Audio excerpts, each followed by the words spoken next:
In today's video, I'm going to teach you how to fix your account has been disabled in App Store and iTunes. Seeing that message can be frustrating, but it's usually fixable in a few minutes. Before we dive into solutions, it helps to know why it happens.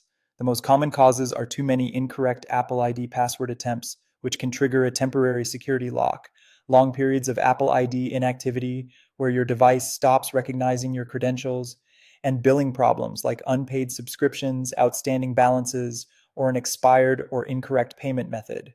The first and best place to start is changing your Apple ID password. If you recently entered the wrong password multiple times, give it 24 hours before trying again. Then open settings on your iPhone, tap your name at the top, and choose password and security. If you're prompted, sign into iCloud, tap change password, enter your current password, then create a new one and confirm it. Tap change to finish. Pick a strong password you haven't used before, and once it's updated, try the App Store again. If you can't reset from settings or you've forgotten the password, unlock your account using Apple's recovery site. Open any web browser and go to iforgot.apple.com. Enter your Apple ID email address, complete the CAPTCHA, and continue. You'll be asked for the phone number linked to the account.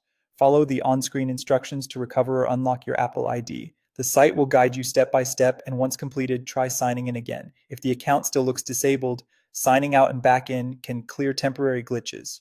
Open settings, tap your name, scroll down, and tap sign out. Choose which data you want to keep on your iPhone, then confirm by tapping sign out again. Wait a few seconds, tap sign into your iPhone, enter your Apple ID and password, and then your device passcode when asked.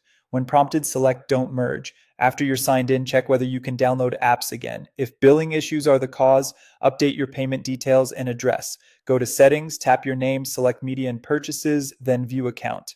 Choose Manage Payments, add or update your debit or credit card, and confirm the billing address is accurate. Tap Done to save. Once billing is corrected, your account should be enabled shortly. If none of these fixes work, contact Apple support. Visit support.apple.com, select your device, choose a passcode or account related topic, and follow the steps to chat or call. An Apple representative can review your account and restore access. That's it. If this guide helped you, don't forget to like the video and subscribe for more App Store tips and tutorials.